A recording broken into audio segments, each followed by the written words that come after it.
¿Cuáles son esas dos preguntas del pensamiento crítico? Hiciste un video sobre el tema, pero no lo acabo de encontrar. Yo decía que dos preguntas que puedes hacer, que debes hacer cuando alguien hace una afirmación, son ¿cómo lo sabes? Y puedes probarlo. Y por supuesto, si te dicen que sí pueden probarlo, pues lo que continúa es decir, pruébalo.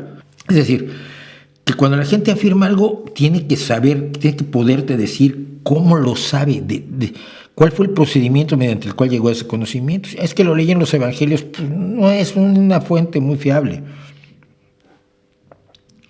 Tienen que poder probarlo, tienen que poderlo demostrar. Esa es la diferencia entre el pensamiento científico y todas las demás formas de pensamiento del pasado. Antes todo dependía de la argumentación, que es muy importante la argumentación, pero no es definitiva. Tú puedes argumentar a favor de casi cualquier cosa, y a eso se dedican los filósofos. O sea, yo argumento a favor de la guerra, yo argumento en contra de la guerra, cobremos los dos, ya. Pero objetivamente es buena, es mala la guerra. Objetivamente se pueden resolver ciertos conflictos sin caer en el enfrentamiento bélico.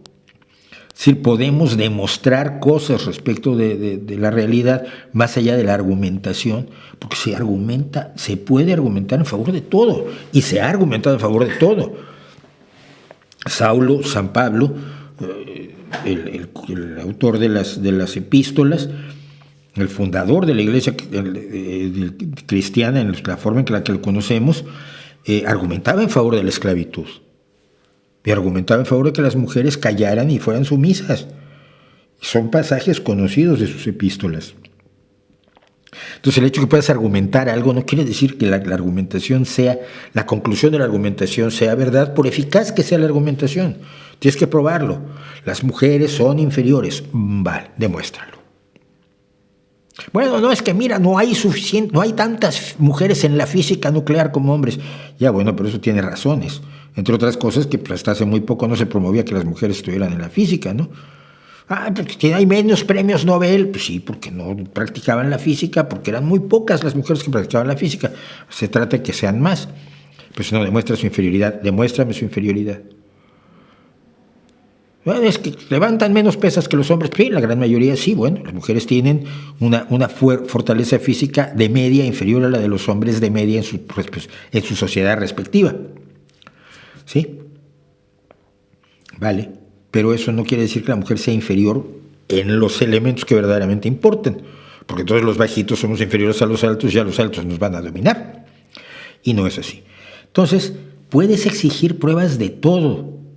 Debes exigir pruebas de todo, pruebas sólidas, pruebas corroborables, pruebas que se puedan repetir.